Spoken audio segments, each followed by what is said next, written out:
दोस्तों, मैं हूं आपका आध्यात्मिक दोस्त आचार्य मोहित और वेदसार संसार में आपका स्वागत करता हूं।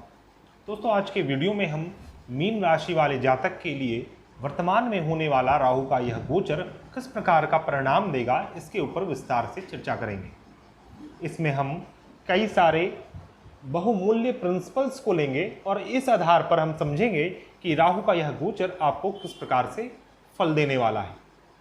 वीडियो काफ़ी बड़ा होने वाला है, काफ़ी विस्तार से बहुत ही विशिष्ट विश्लेषण होगा।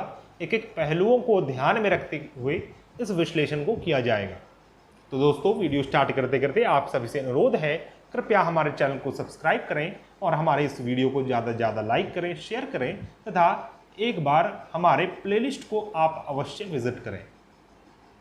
आइए वीडियो स्टार्ट करते हैं। जैसा कि आप सभी जानते हैं, 23 सितंबर 2020 को राहु ग्रह मिथुन राशि से वक्री दिशा में वृषभ राशि में गोचर करेंगे।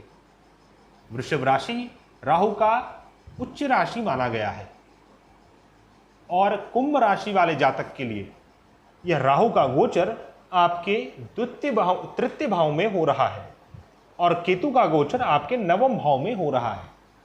तो मीन राशि वाले जातक के लिए विशेष तौर पे क्या फल होगा, किन भावों के लिए राहु आपको अशुभ फल देंगे, किस भाव के लिए राहु आपको शुभ फल देंगे तथा राहु की दृष्टि किस प्रकार का परिणाम देने वाली होगी, इन सभी विषयों पर हम विस्तार से चर्चा कर रहे हैं। एक बात मैं आपको बतला दूं कि आपको यहाँ पर लग्न राशि तथा चंद्र राशि दोनों के ही आधार पर समझना है। लग्न राशि का अर्थ है आपके जन्म के समय यदि आपके फर्स्ट हाउस में 12 नंबर लिखा था, मीन राशि था, तो आपके लग्न की राशि मीन राशि हुई। उसी प्रकार आपके कुंडली में चंद्रमा किसी भी भाव में हो, यदि जिस भाव में है उस भाव में 12 नंबर लिखा है, मीन राशि है, तो आपका चंद्र का राशि मीन राशि हुआ। तो इन दोनों राशियों का समझने का तात्पर्य यह है कि आपको सबसे पहले अपने लग्न की राशि से समझना है। लग्न की राशि से आपके फिजिकल फॉर्म को समझा जाता है, रियलिटी में आपके साथ क्या घटित होगा, वास्तव में किस किस प्रकार की घटनाएं आपके सामने आएंगी, आपके साथ एग्जैक्टली होगा क्या, इन सभी चीज़ों को आपके लग्न की राशि से समझते हैं। उसी प्रकार आपके चंद्र की राशि से आपके मन के परस्यूट को समझा जाता है, आपके मनोस्थिति को, आपके मनोभावना, मन की विकृतियाँ, आपका इमोशनल माइंड, आपका कॉन्शियस माइंड को हम आपके चंद्र की राशि से समझते हैं। अतः आपको इन दोनों लेवल से समझना है और जो भी आपका लग्न का राशि है उसके लिए आप अलग से वीडियो देखें, जो भी आपका चंद्र का राशि है उसके लिए आप अलग से वीडियो देखें। और इन दोनों राशियों को जब हम मिलाकर एक फल बनाएंगे तो वह बिल्कुल सटीक फल होगा। दोस्तों, गोचर के ऊपर मैंने एक और वीडियो बनाया था जिसमें हमने बात किया था कि किस प्रकार हम सुदर्शन चक्र से किसी गोचर को समझते हैं और विशेष तौर पे वर्तमान में ये जो राहु केतु का गोचर हो रहा है, इस गोचर को हम सुदर्शन चक्र से किस प्रकार से समझेंगे, जिसमें लग्न की राशि, चंद्र की राशि और सूर्य की राशि, इन तीनों ही राशि के आधार पर किसी गोचर को समझने का विधान है। तो पहले मैंने बतलाया लग्न की राशि, तो लग्न की राशि से आपके फिजिकल रूप को समझते हैं, आपके मेंटल और इमोशनल परस्यूट को आपके चंद्र की राशि से समझते हैं और सूर्य की राशि से आपके आत्मा को समझा जाता है। पूर्व जन्म से जो आपका प्रारब्ध आ रहा है, वह प्रारब्ध आपसे इस गोचरवश क्या चाहता है, उन सभी चीज़ों को आपके सूर्य की राशि से समझा जाता है। तो आप कृपया उस वीडियो को भी अवश्य रेफर करें, फॉलो करें। उसमें काफ़ी सारे ऐसे ज्ञान हैं जो आपको बहुत ही यूजफुल सिद्ध होगा। तो आइए हम समझते हैं। पहले हम ये समझेंगे कि वृषभ राशि क्या है और राहु ग्रह क्या है। तो दोस्तों, वृषभ राशि कुंडली का मुख्य रूप से द्वितीय भाव माना गया है। अतः वृषभ राशि आपके परिवार, आपका जमा धन, आपका एसेट्स, आपका अपना वैल्यू सिस्टम तथा परिवार से प्राप्त संस्कार और एसेट्स का स्थान है। इसी भाव से हम दैनिक रूप से जो आप भोजन करना पसंद करते हैं, जिस भी प्रकार के भोजन करना आपको पसंद है, या फिर जैसी वाणी है आपकी, आपका नेत्र, आपका कंधा, इन सभी चीज़ों को हम वृषभ राशि से समझते हैं। वृषभ राशि के स्वामी शुक्र ग्रह माने गए हैं और यह एक अर्थ का भाव होता है, अर्थात कि यह एक मेटेरियलिस्टिक राशि है और यही कारण है कि राहु ग्रह यहाँ पर अपने आप को उच्च का फील करते हैं। क्योंकि राहु खुद में एक बहुत ही मेटलिस्टिक ग्रह है।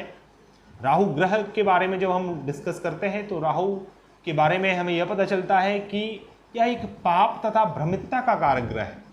ज्योतिष शास्त्र में इसे पाप का कारक ग्रह माना गया है, क्रूर ग्रह माना गया है। और काल पुरुष में इसे काल पुरुष का दुख, शोक, पीड़ा, व्याधि माना जाता है। पर क्या यह राहु सिर्फ और सिर्फ आपको अशुभ फल ही देता है? तो मैं आपको बतला दूं, राहु सबसे ज्यादा विचित्र प्लैनेट माना गया है। इस प्लैनेट में सभी 7 प्लैनेट के गुण समावेश होते हैं। यह ऐसा प्लैनेट है कि सभी प्लैनेट्स के गुण को अपने अंदर रखता है। बहुत ही ज्यादा मायावी और माया का अधिपति देवता माना गया है। कलयुग में राहु ग्रह को एक राजा के समान माना जाता है। यदि राहु ग्रह की कैरेक्टरिस्टिक को और अधिक रूप से हम समझना चाहते हैं तो शास्त्रों में कुछ ऐसे मिथोलॉजिकल स्टोरीज मिलते हैं जिससे हमें यह पता चलता है कि राहु किस प्रकार का विचित्र प्रकार का ग्रह है। राहु का जैसे ही जन्म होता है, राहु अपने सौतेले भाई सूर्य से लड़ने, युद्ध करने पहुंच जाता है कि मुझे इस सूर्य को हराकर इसके अधिकार को छीनना है, इसके अधिकार को प्राप्त करना है। और बहुत ही बुरी तरीके से राहु मुखी खाकर धरती की ओर गिरता है, नीचे की ओर गिरता है। उस दिन से राहु यह प्रण लेता है कि मैं एक दिन इस सूर्य को अवश्य ही हरा कर रहूंगा। और यही कारण है कि राहु की शत्रुता सूर्य से विषम रूप से है। तो इस स्टोरी से हमें क्या सीख मिलती है? सीख यह मिलती है कि राहु एक बहुत ही मायावी और पराक्रमी ग्रह है। किसी भी चीज को ठान लेता है और उसके लिए वो अग्रसर हो जाता है। कोई भी अपने औकात से बड़ा चीज को वह प्राप्त करने के लिए शाम दाम दंड भेद तथा अनेक नीतियों का इस्तेमाल करके उसे प्राप्त करना चाहता है। लेकिन राहु अपने इमेच्योरिटी के कारण हड़बड़ी में बड़े बड़े गलत काम भी कर बैठता है और बुरी तरीके से मुंह की खाकर गिरता है। इसीलिए राहु को मैच्योर होने के लिए हमें टाइम देना चाहिए। शास्त्रों में एक और कथा है जिस समय विष्णु भगवान अप्सरा के रूप में देवताओं को अमृत पान करा रहे थे। उस वक्त राक्षसों के मध्य एक राक्षस था जो कि स्वरभानु नाम का था। वह स्वरभानु देवताओं के मध्य अपने वेश को चेंज कर कर बैठ जाता है और अमृत पान कर लेता है। यहाँ तक सूर्य, चंद्रमा आदि अनेक देवताएं हैं, वहाँ पर विष्णु भगवान स्वयं है, लेकिन वह भी राहु को आइडेंटिफाई नहीं कर पाते हैं। लेकिन ज्यों ही राहु अमृत पान कर रहा था उस समय सूर्य और चंद्रमा अल्टीमेटली उसे आइडेंटिफाई करते हैं, विष्णु जी को बतलाते हैं और विष्णु जी अपने सुदर्शन चक्र से उसका गला और धड़, इन दोनों चीज को काट के अलग कर देते हैं। यही दोनों, जो सर है वह राहु है और जो धड़ है वह केतु माना गया है। कथा का और भी विस्तार है जिसमें हमें यह पता चलता है कि किस प्रकार से राहु को ग्रहों के मध्य एडमिनिस्ट्रेशन में एक रोल प्ले करने को मिलता है, एक अधिकार क्षेत्र मिलता है। तो दोस्तों, इस कथा से भी हमें यह पता चलता है कि राहु एक विचित्र प्लैनेट है तथा अपने रूप रंग को चेंज करने का सामर्थ्य रखता है तथा किसी भी इन्वायरमेंट में बहुत ही ईजिली ढल जाता है और अप्राप्त चीज को भी वह प्राप्त कर लेता है। बाकी के अन्य सभी राक्षस गण उस अमृत को बस देखते ही रह जाते हैं, किसी को भी अमृत पान करने का अवसर प्राप्त नहीं होता। अर्थात कि राक्षसों के लिए वो अप्राप्त चीज था जो राहु ने प्राप्त कर लिया। राहु छोटे कुल, छोटे धर्म, छोटी जगह पैदा लेकर समाज में उच्च स्तर को प्राप्त करता है। तो दोस्तों, राहु के ऊपर यदि विस्तार दिया जाए, राहु के ऊपर यदि चर्चा किया जाए तो वीडियो काफ़ी बड़ा हो जाएगा। अतः हम अपने मूल विषय में आते हुए समझते हैं कि मीन राशि वाले जातक को राहु का यह गोचर किस प्रकार का परिणाम देने वाला है। तो दोस्तों, मीन राशि वाले जातक के लिए राहु वृषभ राशि में आपके तृतीय भाव में गोचर करेंगे और केतु ग्रह आपके नवम भाव में गोचर कर रहे हैं। तो राहु का यह गोचर मीन राशि वाले जातक के लिए बहुत ही अच्छा रहने वाला है। यह आपके पराक्रम में वृद्धि करवाएगा। आपके सभी प्रकार के डिजायर्स फुलफिल होंगे। इस समय आपके भाई बहन, आपके मित्र, आपके नेटवर्क सर्कल में बढ़ोतरी होगी। आप नए नए स्किल्स सीखेंगे, नए नए ऐसे स्किल्स और ऐसे टेक्निक्स को आप सीखेंगे जो कि आपके जीवन में आपको आगे चलकर बहुत ही अच्छा परिणाम दे सके। राहु एक डिप्लोमेटिक प्लैनेट है और तृतीय भाव स्पीच का स्थान है, मास कम्युनिकेशन का स्थान है, मीडिया का स्थान है। तो यदि आप मीडिया, मास कम्युनिकेशन इस प्रकार के फील्ड से बिलोंग करते हैं तो राहु आपको इस समय बहुत ही अच्छा फल देने वाले हैं। कुंडली का तृतीय भाव आपकी माता का स्थान है। माता जी को लेकर थोड़ी सी समस्या उत्पन्न हो सकती है, माता जी से थोड़ा सा अलगाव की स्थिति बन सकती है, माता जी से आप दूर जा सकते हैं। लेकिन मिला जुलाकर राहु का यह गोचर आपको बहुत ही अच्छा फल देने वाला है। उसी प्रकार केतु ग्रह आपके भाग्य स्थान में आ रहे हैं। केतु ग्रह भी यहाँ पर उच्च के हैं, तो आपका मन धर्म, अध्यात्म, पूजा पाठ, हायर फिलॉसफी ऑफ लाइफ, इन चीज़ों के प्रति बढ़ेगा, आप इस ओर अग्रसर होंगे। और यदि आप एक आध्यात्मिक व्यक्ति हैं तब तो आपके लिए बहुत ही श्रेष्ठ समय है। आपको केतु ग्रह आध्यात्मिक तरीके से भाग्योदय करने वाले होंगे। आप इस समय लॉन्ग डिस्टेंस ट्रैवल को करेंगे, लेकिन ऐसे ट्रैवल को करेंगे जो कि आपके स्पिरिचुअल प्लेसेस से रिलेटेड हो, जो कि आपके तीर्थ स्थान से रिलेटेड हो, कोई आइसोलेटेड प्लेस हो, कोई आश्रम हो, उस प्रकार के स्थान में आप ट्रैवल करेंगे। और राहु ग्रह के कारण तो आपको समय समय पर 18 माह के अंतराल में कई बार आपको ऐसे सिचुएशंस क्रिएट होंगे, ऐसे अवसर प्राप्त होंगे जिस समय आप छोटे छोटे ट्रैवल करते रहें, विद इन द स्टेट आप ट्रैवल करते रहेंगे और उस ट्रैवल से आपको अच्छे फल भी प्राप्त होंगे। इस समय पुरुषार्थ की वृद्धि करवाएंगे राहु ग्रह आपके तृतीय भाव में, तथा आपके जीवन में जो भी आप परिश्रम करेंगे उस परिश्रम का आपको अनुकूल फल प्राप्त होगा। और राहु थर्ड हाउस में बैठकर जातक को एक डिप्लोमेटिक क्वालिटी देते हैं। जातक किसी को भी कुछ भी बोलकर अपने वश में कर सकता है, और राहु यहाँ पर स्मार्ट वर्क करने वाले हो जाते हैं। बहुत ज़्यादा परिश्रम ना करते हुए किस प्रकार से उस कार्य को छोटे रूप से कंप्लीट कर दिया जाए विथ द सेम इफेक्टिवनेस और एफिशिएंसी, तो राहु के अंदर इस प्रकार की क्वालिटीज हैं। दोस्तों, यह तो राहु और केतु का प्लेसमेंट के आधार पर हुआ। अब हम बात करते हैं ज्योतिष शास्त्र के कुछ अन्य प्रिंसिपल्स के आधार पर राहु आपको किस प्रकार का परिणाम देंगे। तो शास्त्रों में कुछ राहु के ऊपर यह वर्णन है कि राहु जिस भी भाव से तीसरे, छठे, 10वें और 11वें भाव में होते हैं वहां से संबंधित आपको अच्छे फल प्रदान करते हैं। आइए समझते हैं आपकी कुंडली में कौन कौन से भाव के लिए राहु बहुत ही अच्छा फल देने वाले हैं। जैसे आपके फर्स्ट हाउस के लिए राहु ग्रह तृतीय भाव में गोचर कर रहे हैं, तो आपके फर्स्ट हाउस से तृतीय भाव का जो फल है वो मैंने आपको बतलाया, क्योंकि आपके तृतीय भाव में गोचर करेंगे। मीन लग्न को लेकर ही हम बात कर रहे थे, तो ये तृतीय भाव के लिए अच्छा रहेगा। आपके कम्युनिकेशन स्किल्स में बढ़ोतरी होगी, नए नए स्किल्स आप सीखेंगे, आपके पराक्रम में बढ़ोतरी होगी।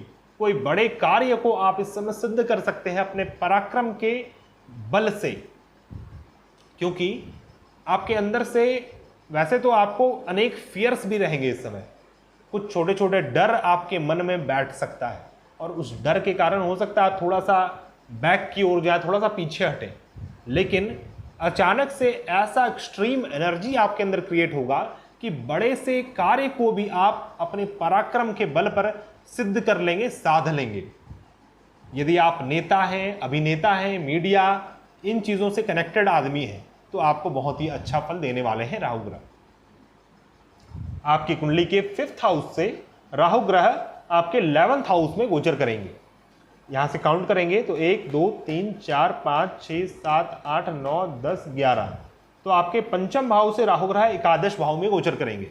अर्थात आपके पंचम भाव का गेन्स होगा, आपके पंचम भाव से रिलेटेड आय को करवाएंगे, इनकम करवाएंगे। अर्थात पंचम भाव क्या है? पंचम भाव आपका संतान का स्थान है, पूजा पाठ, धर्म, अध्यात्म, सुख का स्थान माना गया है। साथ ही पंचम भाव रेंटेड हाउस का स्थान है, लव रोमांस का भाव है। तो इस भाव से रिलेटेड राहु आपको गेन्स करवाएंगे।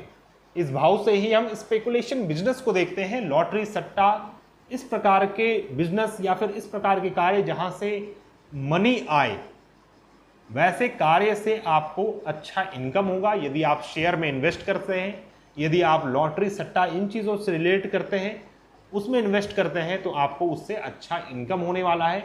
इस समय संतान का आय होगा या फिर संतान की वृद्धि होगी।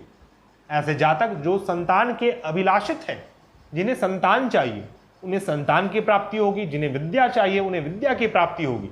यदि आप स्टूडेंट हैं, आप पढ़ाई करना चाहते हैं, अंडर ग्रेजुएशन करना चाहते हैं, तो आपको बहुत ही अच्छे अवसर प्राप्त होंगे। यह समय आपके लव रोमांस, आपके रिलेशनशिप, आपके लव लाइफ के लिए भी बहुत ही अच्छा परिणाम देने वाला है। जीवन में उस प्रकार की एनर्जीज क्रिएट होंगे जिससे आप अपने पार्टनर के और भी निकट जा सकें। यह समय आपको पूजा पाठ के लिए भी अग्रसर करेगा। एक तरफ यहां पर केतु ग्रह बैठे हुए हैं, जिस कारण आप आध्यात्मिक बनेंगे, और राहु इस भाव का आय करवा रहे हैं, अर्थात आप पूजा पाठ की ओर अग्रसर होंगे। आपने कहीं नहीं सुना होगा कि राहु के कारण भी कोई जातक पूजा पाठ की ओर अग्रसर हो सकता है, पर मैं आपको बतला रहा हूं, आप चेक करेंगे अपने जीवन में तो आपको अवश्य ही यह सिद्ध मिलेगा। तो इस समय आप पूजा पाठ, कर्म कांड, इन चीजों के प्रति आपका मन लगेगा, आप उस ओर अग्रसर होंगे। उसी प्रकार राहु ग्रह आपके छठे भाव से दशम भाव में गोचर कर रहे हैं। यहां से काउंट करेंगे तो छठा से 12वां 7 हो जाता है, 8, 9, 10। तो राहु आपके छठे भाव से 10वें भाव में गोचर करेंगे, अर्थात छठे भाव से रिलेटेड रोग, ऋण, शत्रु, अपने कार्यस्थान का माहौल, इन चीजों से रिलेटेड आप कर्म करेंगे और उस कर्म में आपको अच्छे फल प्राप्त होंगे। यदि आप लंबे समय से किसी रोग से पीड़ित थे, किसी प्रकार के शत्रु, किसी प्रकार का ऋण या फिर लोन्स आपको चाहिए था या फिर लोन था आप चुका नहीं पा रहे थे, तो इन सभी चीज़ों में आपको अच्छे फल प्राप्त होंगे। और विशेष तौर पे वैसे जातक जो लोन लेना चाहते हैं, आप मीन लग्न के हैं या फिर मीन राशि के हैं और आपको लोन प्राप्त नहीं हो पा रहा है, तो मैं आपको बतला दूं, राहु के इस गोचर के कारण आपको लोन्स भी बहुत ही इजीली प्राप्त होंगे। लोन से संबंधित जो भी परेशानी है वो सभी समाप्त होगी। आपके कार्यस्थान से रिलेटेड जो परेशानी है, क्योंकि कुंडली का छठा भाव कार्यस्थान का माहौल का स्थान है, कार्यस्थान का इन्वायरमेंट का स्थान है, दैनिक जीवन के क्रियाकलाप का स्थान है, डेली रूटीन वर्क का स्थान है। तो आप अपने डेली रूटीन वर्क में बहुत ही ज़्यादा एक्टिव हो जाएंगे। जो भी आपका कार्यस्थान हो, वहाँ का जो माहौल है, उसको सुधारने के लिए आप कुछ कर्म करेंगे और उस कर्म में आपको अच्छे फल प्राप्त होंगे। यदि आपका हेल्थ खराब था तो आप अपने हेल्थ को अच्छा बनाने के लिए कर्म करेंगे, रेगुलर एक्सरसाइज करेंगे, अपने दैनिक जीवन में अच्छे खाना, अच्छा आहार, अच्छी सोच, अच्छा इन्वायरमेंट, इन सभी चीज़ों को ढालेंगे आप और उससे आपको अच्छे लाभ प्राप्त होंगे। तो दोस्तों, आपके छठे भाव के लिए भी ये समय बहुत ही अच्छा देने वाला है राहु ग्रह। दूसरा है आपका दशम भाव। आपके 10वें भाव से राहु ग्रह छठे भाव में गोचर करेंगे। तो 10वें भाव से रिलेटेड जो भी रोग, ऋण और शत्रु था, उन सभी चीजों को कंट्रोल करने वाले हैं राहु ग्रह इस बार। 10वां भाव क्या है? 10वां भाव आपके पिता का स्थान है, आपका स्टेटस का स्थान है, आपका कर्म स्थान, आपका अपना करियर, प्रोफेशन या फिर आपके बॉसेस, इन सभी चीज़ों को राहु ग्रह अच्छा बनाने वाले हैं। यहाँ से रिलेटेड जो भी प्रॉब्लम्स था, जो भी हिंड्रेंस था, मान लीजिए आप कोई नया जॉब प्राप्त करना चाह रहे थे या फिर आपको जो आप जॉब कर रहे थे उस जॉब में कई परेशानी आ रही थी और जिस कारण आप अच्छा परफॉर्म नहीं कर पा रहे थे, अपने स्टेटस को अच्छा नहीं बना पा रहे थे, या फिर आपके स्टेटस में कोई मान हानि हो गई थी, उसे आपको ठीक करना था, तो उन सभी चीज़ों को राहु ग्रह इस बार ठीक करने वाले हैं। यदि आपके पिता के जीवन में या फिर आपके बॉस के जीवन में कोई समस्या थी, कोई रोग था उनको, या फिर पिता आपके कोई लोन ले रखे थे, उस लोन को चुकाना था, लोन चुक नहीं पा रहा था, रिपे नहीं हो पा रहा था, तो इस समय आपके पिता का लोन रिपे हो जाएगा। आपके बॉस और आपके पिता के डिजीजेस समाप्त होंगे तथा आपके कार्यस्थान के भी डिजीजेस समाप्त होंगे। आपके स्टेटस में जो मान हानि हो गई थी, वो आपका स्टेटस का मान हानि उतर जाएगा तथा आपका स्टेटस का जो गंदगी था वो साफ होकर आप एक अच्छा इमेज आपका समाज में क्रिएट होगा। यह समय आपके कार्यस्थान के लिए भी बहुत ही अच्छा है। आप नए जॉब इस समय परस्यू कर सकते हैं। नए जॉब, पुराने जॉब को छोड़कर नए जॉब की ओर आप बढ़ेंगे और वह जॉब पुराने जॉब से आपको अच्छा अधिक फल देने वाला होगा। तो दोस्तों, हमने यहाँ पर यह समझा कि किसी भी भाव से राहु ग्रह जब तीसरे, छठे, 10वें और 11वें में होते हैं तो आपको अच्छा फल देते हैं। जैसे आपके फर्स्ट हाउस के लिए थर्ड हाउस में है, आपके फिफ्थ हाउस से 11th हाउस में है, आपके सिक्स्थ हाउस से 10th हाउस में है और आपके 10th हाउस से 6th हाउस में है। अतः आपके प्रथम, पंचम, छठा और दशम भाव के लिए राहु ग्रह आपको बहुत ही अच्छा फल देंगे। पर मैं आपको बतला दूं, राहु एक विचित्र प्लैनेट है। वह कभी भी एक समान फल प्रदान नहीं करता। यदि वह शुभ कर रहा है तो वह अशुभ भी अवश्य करेगा, और यदि वह अशुभ कर रहा है तो कहीं ना कहीं वह शुभ भी अवश्य करेगा। आइए जानते हैं आपकी कुंडली के लिए, आपकी राशि के लिए राहु ग्रह कौन कौन से भाव के लिए अशुभ फल प्रदान करेंगे। यहां पर मैंने लिखा है, राहु जब किसी भी भाव से अष्टम और द्वादश में होते हैं तो वहां से संबंधित आपको बुरे फल प्रदान करते हैं। जब हम कुंडली में देखेंगे तो आपके चतुर्थ भाव से राहु ग्रह द्वादश स्थान में है। यहां से काउंट करना है, यहां से 7, 8, 9, 10, 11, 12। तो राहु आपके चतुर्थ भाव से द्वादश स्थान में है, अर्थात आपके चतुर्थ भाव का लॉस होगा। यहाँ पे द्वितीय द्वादश का योग बन रहा है जो कि लॉस को दर्शाता है। अब चतुर्थ भाव क्या है? चतुर्थ भाव आपकी माता है, आपका भूमि, वाहन, मकान, आपकी सुख सुविधा, आपका कंफर्ट जोन, आपका अपना घर या फिर आपका अपना बेडरूम, इन सभी चीजों को चतुर्थ भाव से देखते हैं। आपकी मातृभूमि, आपकी पैतृक संपत्ति, इन सभी चीजों को चतुर्थ भाव से देखा जाता है। तो इन सभी कारक तत्वों का राहु ग्रह लॉस करवा सकते हैं। आपकी माता जी का लॉस हो सकता है, आप अपनी माता जी से दूर जा सकते हैं, आप अपने मातृभूमि से या फिर जहां पर माता जी रहती हैं उस जगह से, अपने परिवार का, अपने घर को छोड़कर कहीं दूर रहने जा सकते हैं। और यहां पर चूंकि 10th हाउस के लिए राहु ग्रह अच्छा कर रहे हैं तो मे भी आप अपने कार्य स्थान के लिए अपनी माता जी से दूर जाएं, अपने कंफर्ट जोन को छोड़ें, अपनी सुख सुविधा को छोड़ें। तो एक तरफ तो राहु आपको कष्ट देंगे ना, आपको, क्योंकि आपका जो कंफर्ट जोन है उससे आप दूर जा रहे हैं।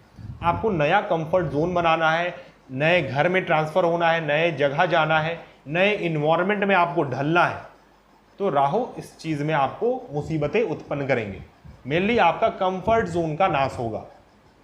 आपके भूमि, वाहन में आप कुछ समस्याएं आ सकती हैं। मान लीजिए ऐसी स्थिति उत्पन्न हो कि आपको छोड़कर घर ना जाना पड़े, आप घर छोड़कर ना जाएं, माता जी के पास ही रहें, आप वहां पर ही स्थापित हैं, अपने शहर में स्थापित हैं, अतः आपको तो छोड़ के जाना नहीं है। तो कहाँ पर समस्याएं उत्पन्न होंगी? तो फिर आपके वाहन में समस्या उत्पन्न होंगी, आपके व्हीकल में, आपके घर में वास्तु दोष उत्पन्न हो सकता है। अतः इस समय वास्तु से रिलेटेड आपको विशेष ध्यान रखना है, खासा ध्यान रखना है। और इस समय प्रयास करें कि किसी वास्तु कंसल्टेंट से आप अवश्य मिलें और उनसे अपने घर का वास्तु दोष निवारण करवाएं। दोस्तों, आपकी कुंडली के अष्टम भाव से राहु ग्रह अष्टम भाव में गोचर करेंगे तो यहां पर षडाष्टक योग का निर्माण होता है। यहां से जब हम काउंट करेंगे तो राहु अष्टम में है और यहां से काउंट करेंगे तो अष्टम भाव छठे भाव में है, अर्थात कि आपके अष्टम भाव में रोग, ऋण और शत्रु उत्पन्न होगा और उसके बाद उसका नाश होगा, उसकी मृत्यु होगी। समझते हैं अष्टम भाव क्या है? कुंडली का अष्टम भाव आपका विवाह का स्थान है, वैवाहिक जीवन का स्थान है। विशेष रूप से यह वैवाहिक जीवन, वैवाहिक सुख तथा यौन सुख का स्थान है। अतः यह आपके वैवाहिक सुख में कुछ परेशानी उत्पन्न कर सकता है, आपके दाम्पत्य जीवन में कुछ अड़चन, बाधा क्रिएट करेगा और उस कारण आप अपने वैवाहिक सुख को भोग ना पाए और उसका नाश भी हो जाए, उस चीज से आप दूर हो जाएं। तो यह समय आपके वैवाहिक जीवन के लिए अच्छा नहीं है, क्योंकि राहु की यहां पर दृष्टि भी पड़ रही है। दृष्टि का क्या फल है उसके ऊपर भी हम बात करेंगे। तो इसीलिए यह आपके वैवाहिक जीवन को पूर्ण रूप से आच्छादित कर रहा है, प्रभावित कर रहा है।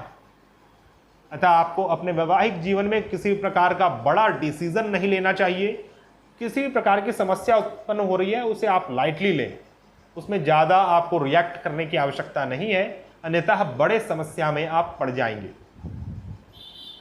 राहु ग्रह इस समय आपके अकल्ट मिस्टिसिज्म तथा स्पिरिचुअलिटी में भी प्रहार करने वाले हैं। यदि आप कोई स्पिरिचुअल प्रैक्टिसेस को करते थे, मान लीजिए आप अष्टांग योग पद्धति को अपना रखे थे, आपने अष्टांग योग पद्धति सीख रखा था और आप उसे प्रैक्टिस करते थे, लेकिन ऐसे सिचुएशंस क्रिएट होंगे कि आप उन चीज़ों को प्रैक्टिस ना कर पाएं।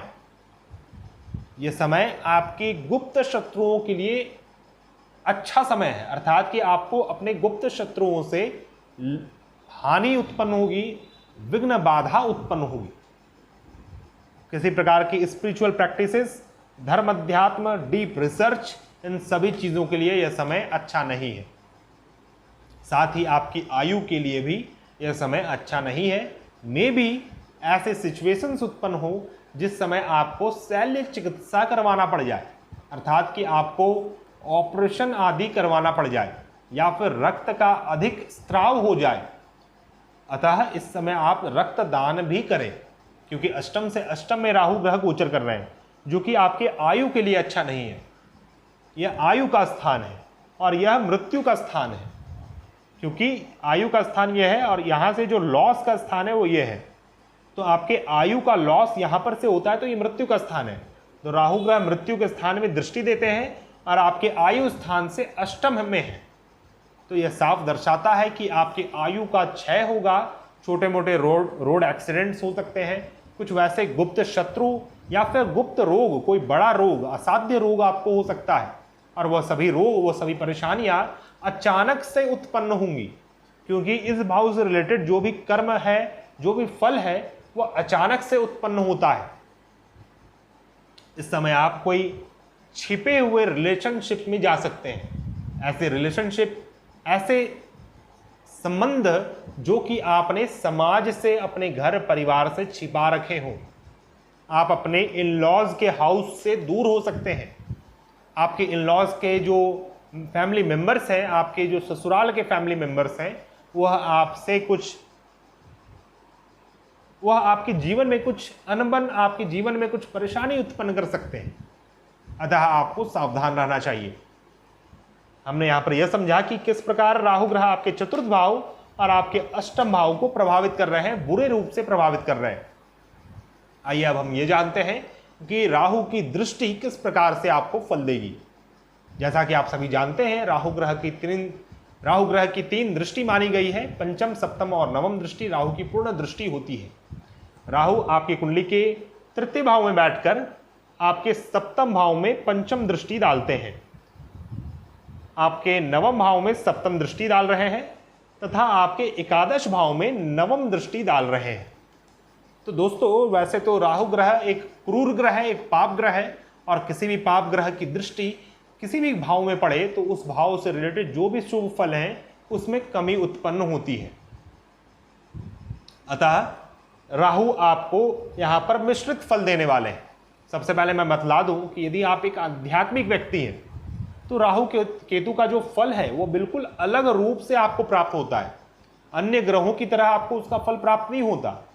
और यदि आप एक मेटलिस्टिक आदमी है, एक भौतिकवाद इंसान है, सदैव भौतिकता में फंसे रहते हैं, सदैव अपने इंद्रिय के सुख में फंसे रहते हैं, तो राहु फिर आपको अलग प्रकार से फल देते हैं।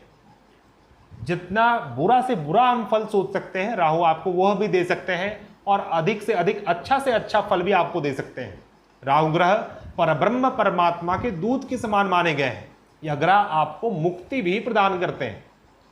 तो राहु की दृष्टि उसी प्रकार से काम करती है जिस प्रकार से आपने अपने राहु को मैच्योर कर रखा है, जिस प्रकार से अपने लाइफस्टाइल को बना रखा है।